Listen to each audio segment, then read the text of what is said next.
Well, hello. I would like to give you three reasons why I wanted to meet with you today. First of all, I want to teach you a powerful principle about how God works in my life. And also, I think how he works in your life as well. And number two, I want to give you some background about my life, where I've been, what I've learned, and how I got here to BYU, Idaho today. And three, I want to introduce you to my family. And I want to show you that God can make wonderful things, beautiful things, great things, but he often does it not in an instant, but he does it through a process. Let me explain.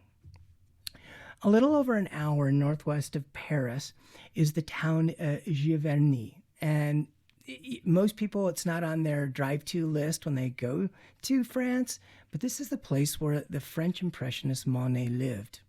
And he painted these beautiful paintings of his backyard, about 250 of them. It's called the Water Lily series. Would you rather have a painting of the bridge over the pond in his backyard, or would you rather have a selfie on the bridge in his backyard? Well, it depends. You might, maybe if you want to show your family back home. But ultimately, I think like me, you want a painting. And some might want a photograph. But I think most want a masterpiece like this Albert Bierstadt. And you know, masterpieces take time. They're created stroke by stroke. And sometimes, I'm going to liken that to my life. Sometimes in my prayers, I ask God, turn my life into a masterpiece, but do it right now. And what I'm really asking for is a selfie, a picture, one moment, one click, one photo.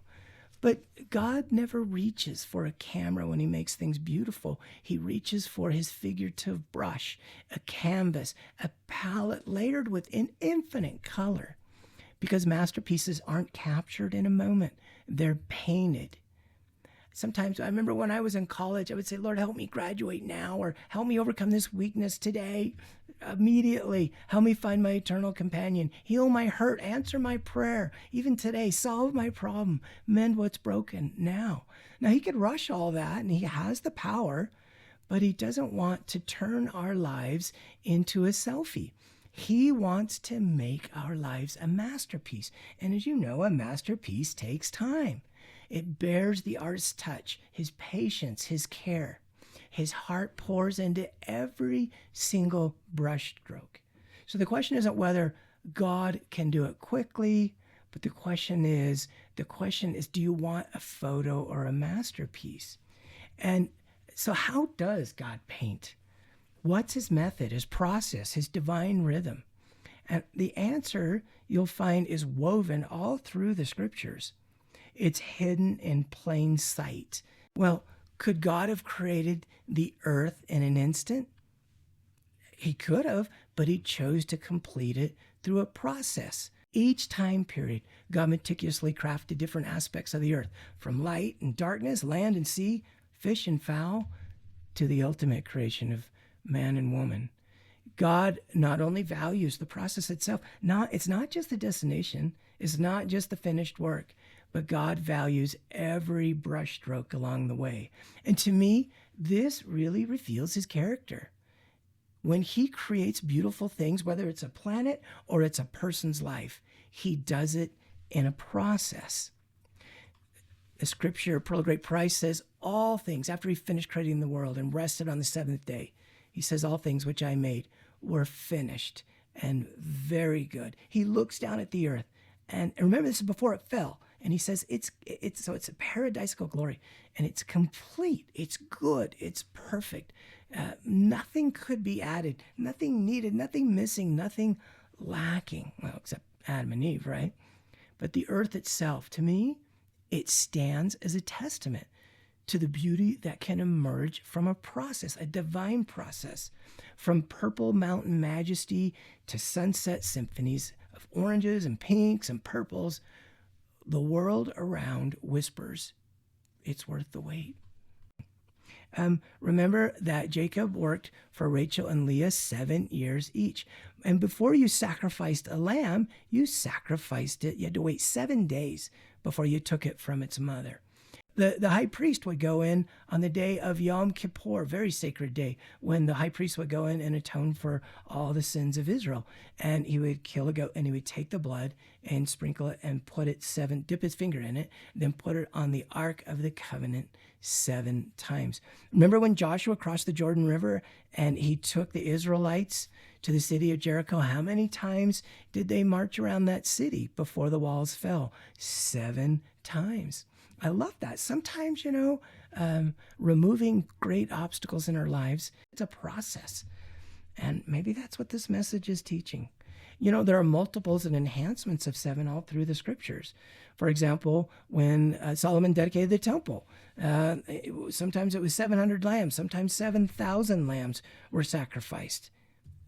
Even in the New Testament, Jesus tells Peter how many times to forgive? 70 times 7.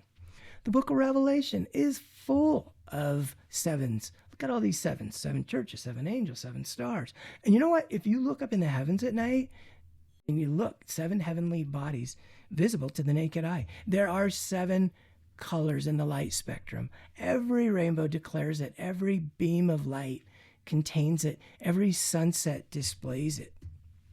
And it's interesting, God has wired our cognition so that our human memory, we can memorize up to about 7 things, and then our memory starts to fail.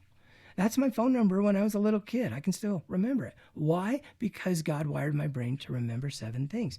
I can still remember calling my mom at Phoenix Brickyard on this avocado-colored phone that we had, looked just like this one I found on the internet. Why? Because that's how God wired my mind.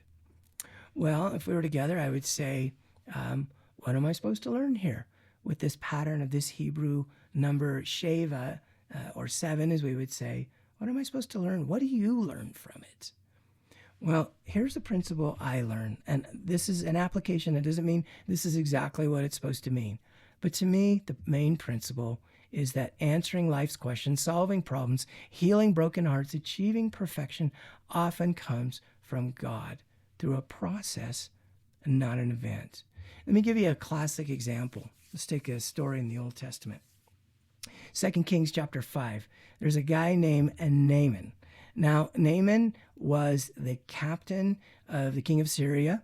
He was a great man. He was an honorable man, and the Lord had given deliverance into Syria. And he was also a mighty man in valor, but he was a leper. But luckily, grab my scriptures or grab my glasses or read what it says. And it said that his soldiers had captured a little maid from Israel. So they at this time, the Syrians hated the Israelites. And so they conquered at one point and captured this little girl was captured. Probably her parents were killed. And Naaman, being the honorable man he was, it sounds like he took her home and took care of her. And she became a servant in their home. And she waited on Naaman's wife. And this little girl loved Naaman. And in fact, she said to her mistress, meaning his wife, "Would God, my Lord, were with the prophet that is in Samaria, for he would recover him from his leprosy." In other words, I wish that my master, Naaman, was in Samaria, because there's a prophet of God named Elijah, and he could fix him, he could heal him. So Naaman tells the king says, "Go, go, go." And the king says, take 10 talents of silver, 6,000 pieces of gold, and 10 changes of raiment, basically a blank check. So he goes. And then he gets to Elisha's house, and Elisha he wants to knock on the door, but before he can even get to the door, Elisha sends a servant out, says, "Go tell him to wash in the Jordan River." And he is ticked off about that. In verse 11 and 12, it says he was wroth, and he went away and said, "Behold, I thought he would surely come out and stand and call on the name of the Lord as God and strike his hand over the place and recover the leper." Now, the word strike in Hebrew is nuf, and it means to wave your hand, to move it, like back and forth, kind of like a magician might do, abracadabra, or, Jedi mind trick. You don't know me. And he said, "I thought he'd do something great like that," but he didn't. And he told me to go wash in that Jordan River. And by the way, the Jordan River is a very slow, sluggish green river. Not very impressive. At least not where he's from, because he's from Syria. And that's why he says this. He says, Are not Abana and Pharpar, rivers of Damascus, better than all the waters of Israel? May I not wash in them and be clean?" So he turned and he went away in a rage. The Abana River, when the Greeks conquered the Middle East in the 4th century BC, they called it the Great Golden River. It was a beautiful river. Today it's still celebrated as a beautiful river. It's called Barada. And it rushes down from the anti-Lebanon mountains. And so it's celebrated for its fresh, clean water. But Jordan has very deep, sluggish, discolored water. And so I think it's interesting. When I first, years ago when I read this, it came to me that he wanted something beautiful. He wanted something great. And sometimes what I wrote in my scriptures, that God's goodness and grace are not found in the great golden rivers of the world as much as they are in the small and simple streams of everyday life. You think about that. How did God fix the world? How did God fix the universe? He sent a little baby boy to be born in a very obscure place called Bethlehem in a little cave. That's how he saves the universe. So very small. And that wasn't a palace, a little tiny, small and simple thing. Well, and that's when his servants say, my Lord, if he would ask you to do some great thing, would you do it? And then how much rather if he said, go wash and be clean. So as you know the story, you guys know the story, you know what happens next. He went down and he dipped himself 7 times. Now, I like to ask the question, so which dip healed him? Well, I always would say the 7th dip, especially when you watch the seminary video and the guy comes up out of the water, comes out the 3rd, he's still a leper, he comes out the 5th, he's still a leper. But then on the 7th dip, he comes out and all of a sudden the video goes into slow motion and it's like, no, and the music starts playing and the guy comes out and the water's dripping on him and the guy is buff. And then that's when he's healed. But here's the thing. What if he quit on the 3rd dip? What if he left out the 5th dip or the 2nd dip? It was all the dips together that healed him. It was the aggregate, the sum total of all of them. Not just the 1st, 2nd, not even the 6th. All of them. The complete process, full obedience, the entire journey, 7 times complete healing. I love what S. Michael Wilcox says. I listened to him one time and he said, don't be a 6 dip saint. What did he mean by that? He told the story of Naaman that I just told you. And then he said something like this. If God doesn't answer your prayer, heal the hurt, right the wrong, mend what's broke, solve the problem, give you a testimony of a doctrine. He says, don't give up on God. He says, you haven't reached the 7th dip. The dip is coming. Now, that's what he said. Now, here's what I would say. Don't be a 6 dip saint. Hold on till the 7th dip. But I would say be a 7 dip servant. What do I mean by that? God dips us many times before we're converted, before we're healed, before we come to know something's true. It's a process sometimes, not an event. Each dip matters. Each one is necessary. None can be skipped. And the 7th dip doesn't work without the first 6. God often dips through his children, through his servants. For example, when I was a little kid, the Lord sent people to my home and dipped me from a servant, a woman coming to my house, because my mom got her name on the records of the church, named Linda Dastrup. She'd bring a plate of cookies. And on Halloween, she took me to a spook alley. So people like that. My family wasn't active, but the Lord understood a powerful principle. He says, never quit dipping people, even if they seem uninterested, like my family did when I was growing up. I love what he says, unto such shall ye continue to minister. For you know not but what they will return and repent and come unto me with full purpose of heart, and I shall heal them. Well, when I was in 1964, when my mom was pregnant with me, this is my mom and dad, she took the missionary discussions, her and my dad both, and they got baptized. My dad went once, didn't go again. I think he went one more time years later that I remember. In fact, he did. That's the only time I remember. My mom went for about 4 months and then she didn't go back.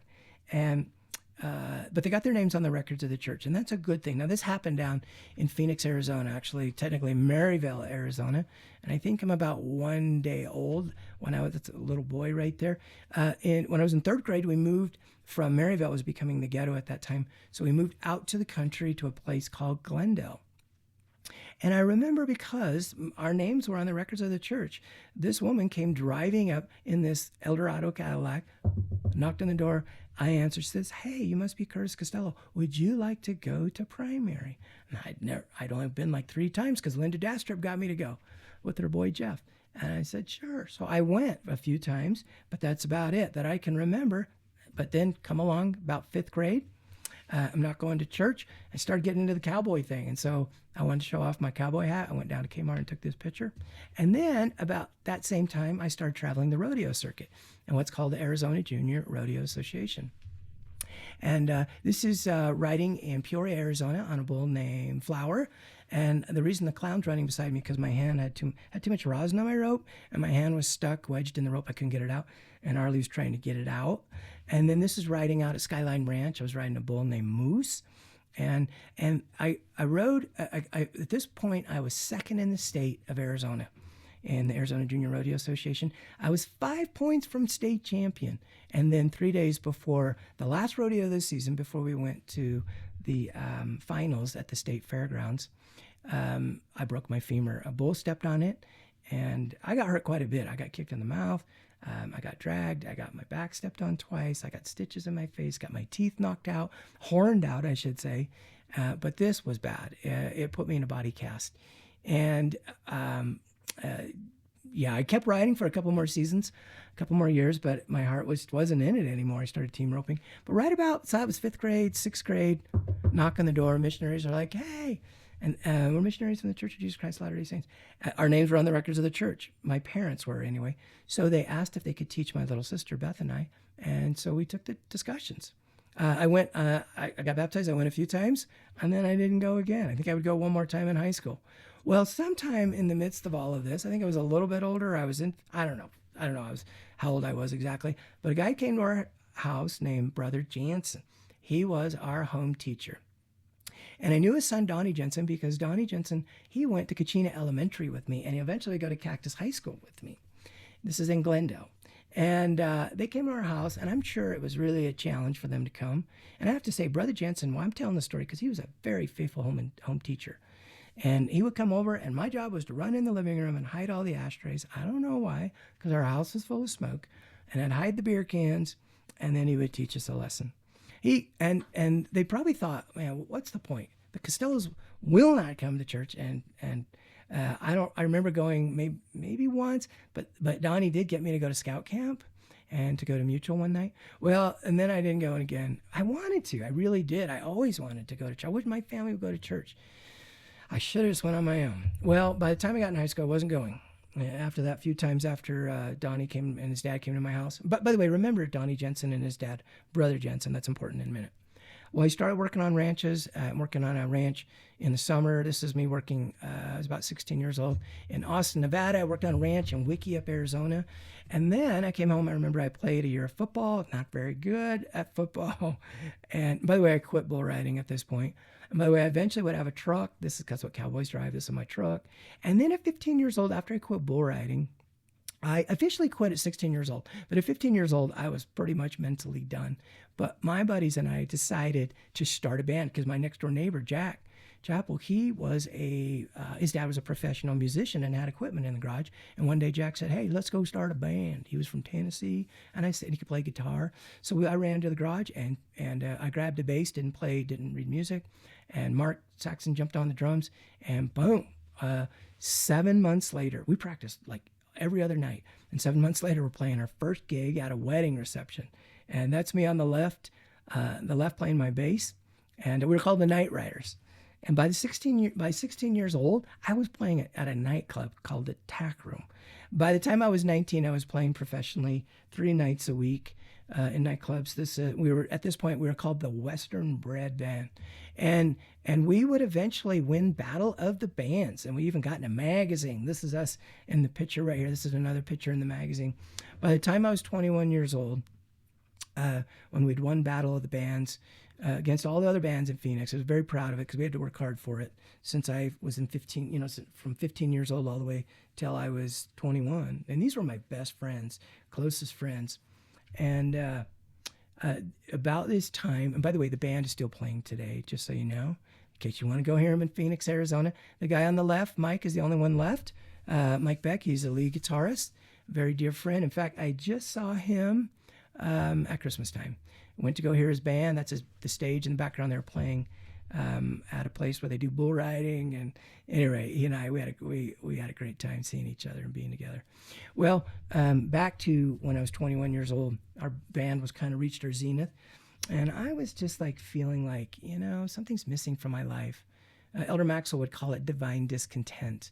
And I just wasn't completely content with my life or what was going and what was happening. I just wasn't, seriously, honestly, sincerely, I wasn't happy.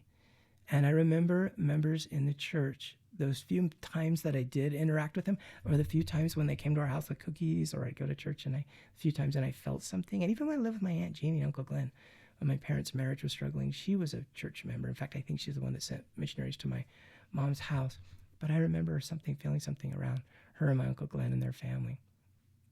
Well, one night I was driving home after playing to a big crowd, big night, and that's my AI picture of me driving in my Ford truck. And, and I was just sick and tired of happiness, what I thought was happiness. It would come and go, it was fleeting. And one night after experiencing that big night of playing to a big crowd, something inside of me, I was driving home just feeling, just sad and alone. And this thought came in my mind, Kurt, you should try that church that you went to a few times. Do you remember what you felt when you were with those people? Do you remember how peaceful you felt? So I committed to go to that church. And by the way, let me just make a point. It's interesting. I started to make changes in my life at 21. I quit saying the Lord's name in vain. I'm not even going to church. And I'm working in a nightclub every night. And other people, I heard every swear word there was. I thought, man, I don't think I want to do that. And I made some other changes too. I just felt like I don't want to go that way. I don't want to do that. And it was about that time when I had that impression, that nudge. So anyway, so I committed to go to church every Sunday for 1 month and just see if that, I didn't know anything about the church, but I thought I'll give it a try because I was learning and feeling and sensing what Elder Oaks taught. He said, you can never get enough of what you don't need because what you don't need won't satisfy you. So true. I have a testimony of that. Well, I started going to church, and my awesome Bishop Durant, he sent missionaries to my house. And I'd probably only been going for a couple weeks. And then they were teaching me the missionary discussions. And I just remember I started feeling peace and warmth and love. And especially when they showed this picture of Jesus Christ in the Garden of Gethsemane. And they talked about how he bled from every pore and suffered for us. And I stopped. I'm like, wait, what do you mean he bled from every pore? Really? Literally? And they're like, yeah, he did. And then he died on the cross. And I'm like, why? Why do you have to suffer? And they explained why. And they'll never forget what the elder from Idaho said. And what one Elder Abston, I think his name was, and he says, he did it because he loves you. Because I said, why? And he said, because he loves you. And a peace just came in the room. I could feel it. It was tangible. I could still remember. In my mom's living room, the lamp was right there. And they said, I said, what is this feeling? And they said, it's the Holy Ghost. I thought they said, Holy the Ghost. I was like, Holy the Ghost. They're like, no, it's the Holy Ghost. And they explained and talked about how he's like the light of the lamp and the light of the sun. Well, it was amazing. I was so touched. I said, they taught me 2 discussions. And I said, I want to get baptized. Can I get baptized? And they said, no, you've been baptized, Kurt. Just repent. And I'm like, how? And they taught me how to repent. They taught me how to pray that night. Well, 9 months later, boom, I was on a mission in Washington, Seattle. Came home 1988, started at Brigham Young University. I graduated in psychology at 28 years old. And then finally, I got hired. I got a job, full-time job as a seminary teacher. I was a single seminary teacher for a couple of years until I met this gorgeous girl named Heather Sampson, and that's on one of our dates. Well, 4 months later, after meeting her, I won't go into the story, but boom, we got married. And that's it. We got married in Salt Lake Temple. And she was 25, and I was 30. And then I started graduate school at Utah State. Got a master's and a PhD in instructional technology, science of teaching and learning. And then, boom, all of a sudden these little kids start coming out of nowhere. What happened? That's my oldest daughter, Carly, and little Kurt on their log bed I made for them. And that's Carly. This is Carly on a sheep in a rodeo. Pleasant Day, Strawberry Days Rodeo in Pleasant Grove, Utah. That's Carly, her first play, her first fish. And that's her husband, Lyden, and their 2 little kids. And I'll have more kids. I need to put Eveletta on there. I forgot to. That's my oldest son. That's him in the same rodeo. That's his pumpkin that he got me to carve. And at the little rally, he won that ribbon. That's him fishing. We used to fish a lot up at Trial Lake and other places. His first fish on a fly rod, he was so excited. His baseball team won an award, and that's him being all handsome. That's him just before his mission in Toronto, and then that's him and his beautiful wife, Sage. Well, let me introduce you to my twins. So this is Brigham, and Brigham would be the oldest since he was born just before Bryn, and Brigham is a character. He now lives down in Mesa, Arizona.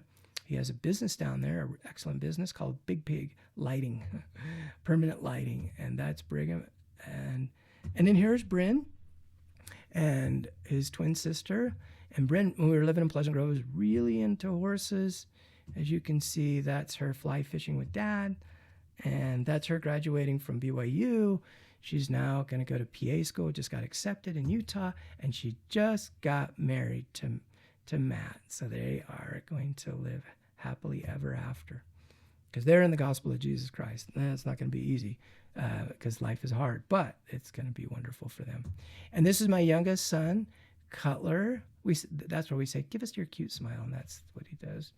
And then that is him fishing with Dad, and that's him on a cruise with us about a year ago. This is my wife, Heather, fly fishing with me.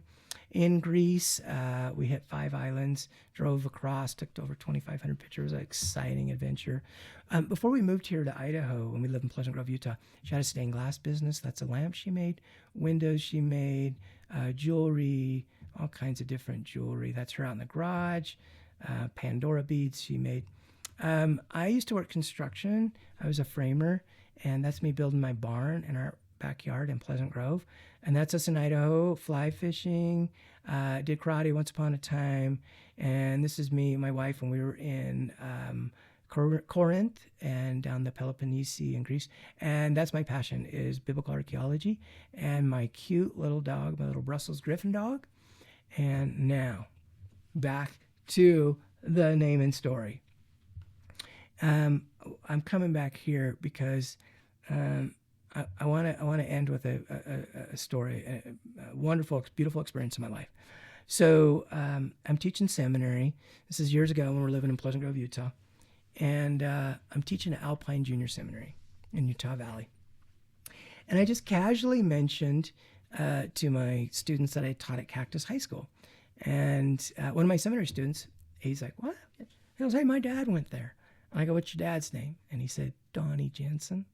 And I was like, you're kidding me. Donnie Jensen? Did he go to Kachina Elementary, Cactus High School? Really? He goes, yeah. I was like, oh my goodness. And then I told him, I said, your grandpa and your dad came to my house. They tried to get us to go to church. They tried to come to a house full of smoke, but we never went. And I said, where's your grandpa? And he said, he's passed away. I said, I'm sorry, but your grandpa, he was the most faithful home teacher. We never went to church, but he tried. But here's the thing, brothers and sisters. Brother Jansen probably thought the Costellos were a hopeless case. What he didn't realize, though, is that it wasn't the 7th dip. That would come when I'm 21 years old. It was probably only the 3rd or 4th. What Brother Jansen didn't realize, though, that when he was dipping the Costellos back in the 1970s, he would actually be dipping his grandchildren after leaving this life.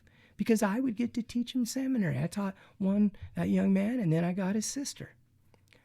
I don't think that's a coincidence.